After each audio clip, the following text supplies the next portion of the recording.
Deep beneath a field in Germany, archaeologists once pulled up something that should not have existed. Not a coin, not a weapon. A wooden well, its oak walls cut and joined with a precision that belonged in a modern workshop, buried for 7,000 years. The people who built it left no name, no written word, nothing except this one structure proving they had already solved a problem that should have taken civilization centuries to figure out. And that raises an uncomfortable question. If humans needed thousands of generations to learn how to drink safely, how did anyone survive long enough to build that well in the first place? The uncomfortable truth is that most of them didn't learn fast enough. For the vast majority of human history, water was not a convenience. It was a gamble taken multiple times a day, every single day, with no guarantee of a safe outcome. There were no filters, no boiling instructions passed down in writing, no understanding that an invisible world of organisms lived inside a still sunlit pool.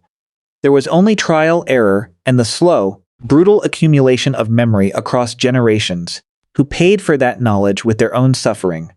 Start with the body itself, because that is where the trap was set long before anyone chose where to drink. Humans are among the most efficient sweating primates on the planet, a trait that let early hunters chase prey for hours under open sun until the animal simply gave out from heat. It was a spectacular advantage. It was also a debt collector.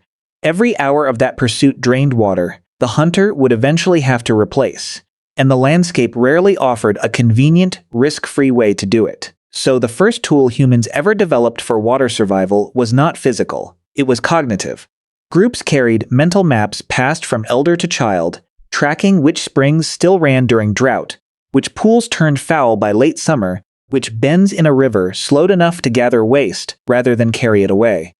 This was not folklore for its own sake. It was infrastructure, stored entirely in human memory, and it decided who lived close to a threat and who lived close to safety. Even with that knowledge, water rarely announced its danger honestly. A pool could look perfectly clear and still carry something that would end a person's life within days. Communities learned to read signals instead of certainty. Moving water, drawn from rock rather than sitting in open sun, tended to be a safer bet. Animal trails sometimes led toward hidden springs, though following an animal's judgment was no guarantee, since a healthy gazelle could drink from a source that would devastate a human's digestive system. Clusters of certain plants, patterns of insects, the behavior of birds. All of it became a language people had to learn to read correctly, because reading it wrong carried a physical cost, and people did read it wrong constantly.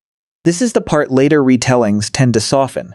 There was no secret immunity protecting ancient humans from what lived in bad water. Illness, dehydration, and death from contaminated sources were a routine part of life, especially for children. What separated a group that endured from one that didn't was not stronger stomachs. It was whether their failures got remembered. A person who drank downstream from a decaying carcass and survived a miserable week became a walking warning label for everyone who came after them. Over enough generations, private suffering hardened into shared rule. Do not drink there after the rains. Let the sediment settle before you touch it. That spring is not to be trusted once summer arrives. Then, at some point, a group stopped simply accepting what the landscape offered and began pulling water out of the ground on their own terms. That brings us back to that oak-lined well in Germany, dated to roughly 7,000 years ago, built by early farming communities who no longer had the option of walking away when a local source failed. Groundwater filtered through layers of soil and stone often carried fewer of the surface world's dangers than an exposed pool visited by every thirsty animal for miles. It still was not guaranteed safety, but it was a controllable risk instead of an open gamble, and controlling it required something new: organized labor, shaped timber, engineering knowledge, and a community willing to invest real effort into a hole in the ground, because their entire way of life now depended on staying in one place.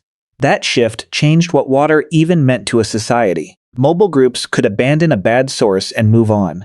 Farmers with fields, stored grain, and homes they weren't willing to leave could not.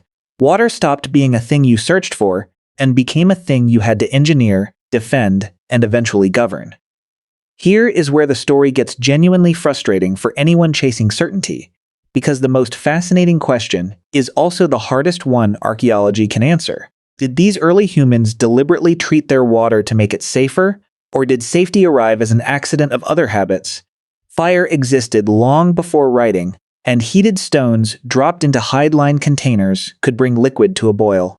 But a hearth only proves someone made fire. It does not prove they understood why boiled water made them sick less often. The same uncertainty surrounds early filtering through cloth, sand, or charcoal. It could make water look clearer without making it meaningfully safer, and clarity was never the same thing as safety.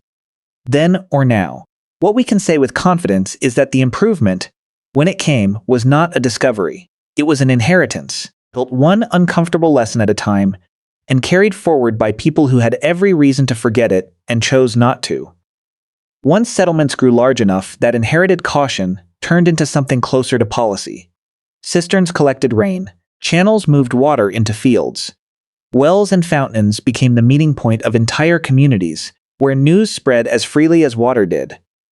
Many cultures wrapped their water sources in religious meaning, treating springs as sacred, which in practice often meant those sources were protected, restricted, and carefully maintained under the cover of ritual rather than science. Later physicians, without any concept of microscopic disease, still noticed that letting water settle or straining it through cloth seemed to help, and folded that observation into medical practice long before anyone could explain why it worked.